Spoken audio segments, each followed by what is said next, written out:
নমস্কার, আমার চ্যানেলে আরও একটি নতুন পর্বে আপনাদের সকলকে জানাই স্বাগত। আর এখন কটা বাজে? প্রায় 5টা মতো। আমরা যাচ্ছি বাড়ি থেকে প্রায় 25 থেকে 30 কিলোমিটার দূরে একটা নদী আছে। ওখানে জায়গাটা খুব সুন্দর, ওখানে টাটকা মাছ পাওয়া যায়। আর বাড়িতে বসে থাকতে ভালো লাগছিল না, ভাবলাম একটু ঘুরেও আসা হবে আর মাছও নেওয়া হবে। তো সেই উদ্দেশ্যে বেরিয়ে পড়েছি। তো আপনাদের সাথেও শেয়ার করব, তো সাথে থাকুন, আশা করছি ভালো লাগবে। যাওয়ার আগের থেকে সেরকম কোনো প্ল্যানিং ছিল না। বাজার থেকে ফেরার পথে হঠাৎ করে বলছে যে ওখানে যাবে, তাহলে এখন তো অনেক টাইম আছে। তো শুধু একটা মাছ কেনার জন্য এত দূর রাস্তা যাওয়ার আমার ইচ্ছে ছিল না, তবে আমি হ্যাঁ বলে দিলাম। অনেক দিন বাইরে কোথাও যাওয়াও হয়নি, আর বাড়িতে কত বসে থাকবো, পুরো সপ্তাহটা তো বাড়িতেই বসে থাকি। এই ছুটির দিনগুলোতে একটু এদিক ওদিক যেতে ভালোই লাগে। আর এখন যে রাস্তাটা দিয়ে যাচ্ছি সেটা দেখুন লেখা আছে ডান্ডি পথ। এই রাস্তা দিয়ে গান্ধীজি ডান্ডি অভিযানে গেছিলেন, সেই জন্যই রাস্তাটা এই নাম দেওয়া হয়েছে। তো এই তো বেরিয়েছি, এখন অনেকটা টাইম যেতে লাগবে। প্রায় 1 বছর আগে আমি এই রাস্তা দিয়ে একবার এসেছিলাম। এখন যেখানে থাকি এখানে বাড়ি দেখার জন্য এসেছিলাম, তবে সে অনেক দিন আগের কথা, তো আমি রাস্তা ভুলে গেছি। এমনিতেই আমার 1-2বার যাওয়া আসা করলে সে রাস্তা ভালো মনে থাকে না। তবে আমার হাজব্যান্ড অনেকবার যাওয়া আসা করেছে, ও রাস্তাটা ভালো জানে। আর সূর্য ডুবতে এখন অনেকটা দেরি আছে, আশা করছি সন্ধে হওয়ার আগেই বাড়ি ফিরে চলে আসব। আর এই পড়ন্তবেলা সূর্যের আলোটা মুখের উপর পড়াতে বেশ দেখতে ভালো লাগছিল। অনেকটা রাস্তায় প্রায় চলে এসেছি, আর মনে মনে ভাবছি যে এসে ভালোই করেছি। ওই লং ড্রাইভে যাওয়াও হয়ে গেল, আর মাছও কেনা হয়ে যাবে, আর ঘোরাও হয়ে যাবে, আর ছুটির দিনটা বেশ ভালোভাবে পারও হয়ে যাবে। তাই বেশ আনন্দই লাগছিল। আর রাস্তায় প্রচুর কলার বাগান, এখানে তো চারিদিকে কলার চাষ প্রচুর হয়। কলার বাগান রয়েছে, আর ওই তামাক পাতা চাষও প্রচুর হয়। তো সেগুলো ভালো করে দেখাতে পারছি না। তামাক গাছগুলো কিন্তু দেখে বোঝাই যায় না এটা তামাক গাছ।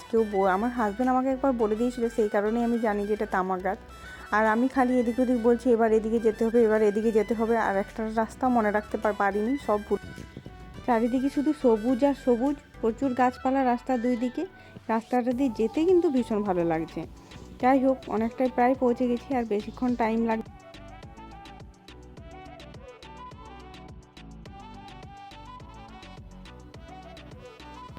আমরা প্রায় পৌঁছেই গেছি। এই দোকান কোটা পার করে গেলে ওই নদীর ব্রিজটা রয়েছে। তো আমরা আগে গাড়িটা কোথাও পার্ক করে দিয়ে তারপর আমরা হেঁটে হেঁটে চলে যাব। আর জানি না কেন আজকে রাস্তায় এত ভিড় হয়েছে, প্রচুর ভিড় রাস্তায়, কি জানি কি কারণ বুঝতে পারছি না। তো আমরা একটা ফাঁকা জায়গা দেখে আগে গাড়িটা দাঁড় করে দিই।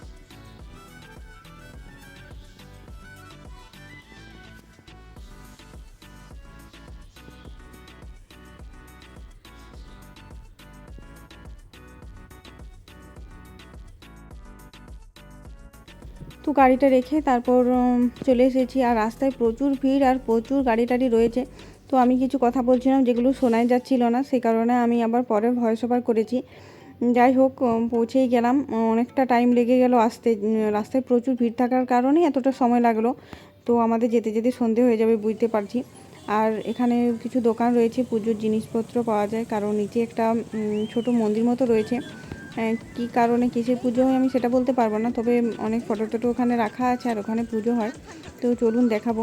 আর এই জায়গা দেখুন কী যেন আলাদা টাইপের, যেন জায়গাটা একদম গাছ টাছ রয়েছে প্রচুর।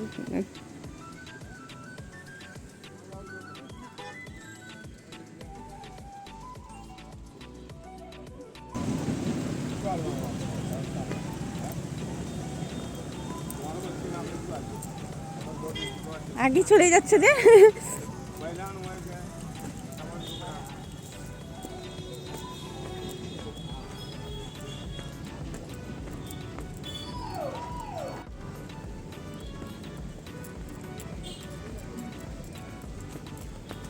একদম কাছেই এসে গেছি। এখানেই নিচটাতে নদীতে নৌকো লাগানো আছে, আর ওখানে মাছ বিক্রি হয়।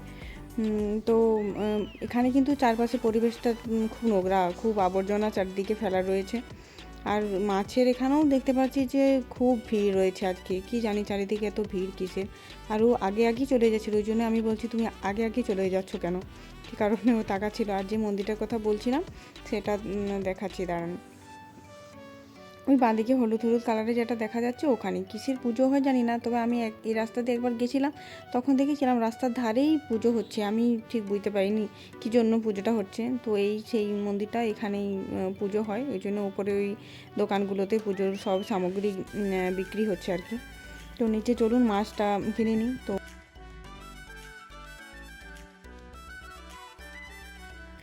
রাস্তাটা খুব এবড়ো খেবড়ো আর উঁচু নিচু ছিল, সে কারণে নামতে একটু অসুবিধাই হচ্ছিলো।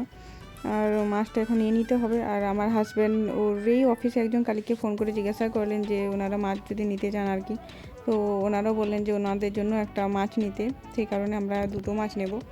আমি যেহেতু একাই খাবো বাড়িতে, আমার হাজব্যান্ডের তো অফিস আছে কাল থেকে, তো ও তো খাবে না, তো আমি একটা ছোটো মতোই নেব। আর ওনারা বলেছেন 1 কিলো সাইজের একটা কাতলা মাছ নিতে। এখানে রুই, কাতলা আর এক দুটো কী কী সব মাছ পাওয়া যায় আমি জানি না, সেরকম বিশেষ কিছু মাছ পাওয়া যায় না। আর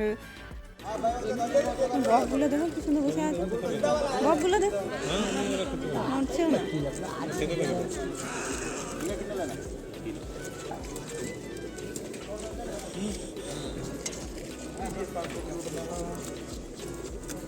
भाव करता है फिर पता है दो भाव नहीं होता है, एक ही भाव होता है। बोल के कटा है ना 160 रुपये बोला, 160 रुपया कहीं मिलता है तो ले लो, लेकर पहले दिखाओ। ये भाई के पास भी कटवाई थी।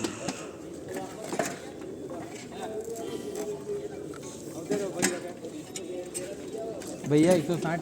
তো আগে যারা নিচ্ছিল ওদের নেওয়া হয়ে যাওয়ার পর আমরা লাইনটা পেয়েছি। তো আমি বললাম রুই মাছ তো এখানে পাওয়া যায়, রুই মাছ তো খাই, তো ভাবলাম আজকে একটা কাতলা নিই। তো আমি একটা কাতলা ওয়েট করালাম, ওটা 700 গ্রাম হয়েছে, তো আমি ওটাই নিচ্ছি। আর ওনাদের জন্য একটা 1 কিলোর।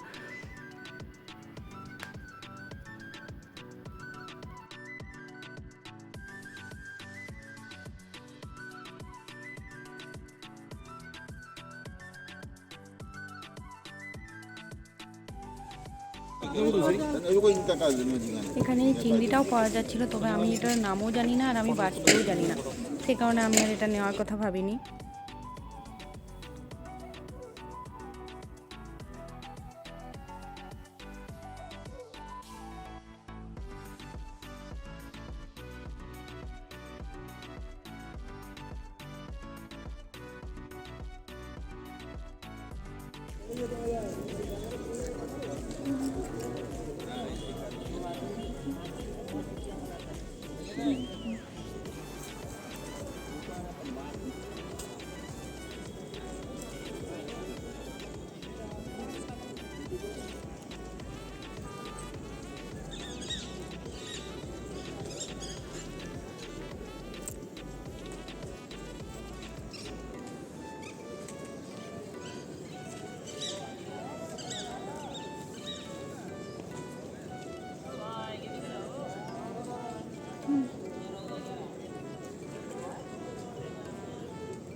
তো মাছ নেওয়া ওর হয়ে গেছে, আর চলুন এবার ফেরার পালা। এরপর অনেকটা রাস্তা যেতে হবে, তাই আর দেরি না করে বেরিয়ে পড়তে হবে। আর রাস্তাটা বললাম না খুব উঁচু নিচু রয়েছে, ও নামার সময় তো ঠিক নেমে গেছিলাম, ওটার সময় ভালোই অসুবিধা হচ্ছে।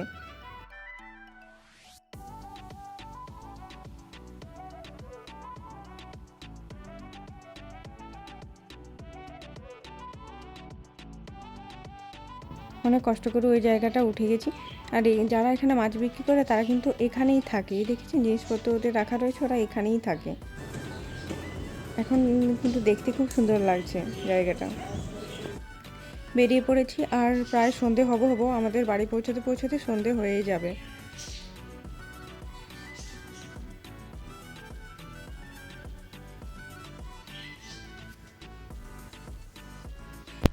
সন্ধে প্রায় হয়ে এসেছে, আর আকাশটা দেখুন কি অসাধারণ সুন্দর দেখতে লাগছে, আর কালারটাও কি সুন্দর। বাড়িতে বসে তো আর এসব দেখতে পাওয়া যায় না, ভাগ্যিস বেরিয়েছিলাম তাই দেখতে পেলাম এত সুন্দর একটা জিনিস। আর পুরো বিকেলটাই ভীষণ ভালো কাটলো, সত্যিই অনেক দিন পর একটা ভালো দিন কাটালাম। বাড়িতে বসে বসে খুব বোর হয়ে গেছিলাম।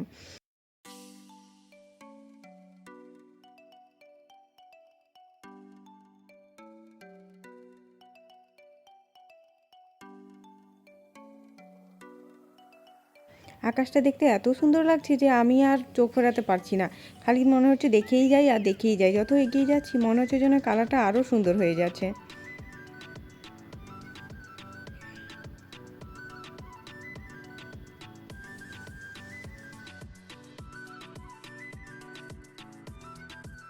এই সুন্দর আকাশটা দেখতে দেখতে আমরা বাড়ি চলে যাচ্ছি। আর আজকের ভিডিওটা আপনাদের কেমন লাগলো প্লিজ জানাবেন। আর যদি ভালো লেগে থাকে তাহলে একটা লাইক, কমেন্ট আর প্লিজ শেয়ার করে দেবেন। আর যদি চ্যানেলে নতুন হয়ে থাকেন তাহলে প্লিজ আমার চ্যানেলটি সাবস্ক্রাইব করে দিই, পাশে থাকা বেল বাটনটা অল করে দেবেন। আর যারা আমার চ্যানেলটি আগেই সাবস্ক্রাইব করে দিয়েছেন তাদেরকে জানাই অসংখ্য ধন্যবাদ। সবাই ভালো থাকবেন, সুস্থ থাকবেন, দেখা হবে অন্য কোনো ভিডিওতে। ততক্ষণের জন্য টাটা।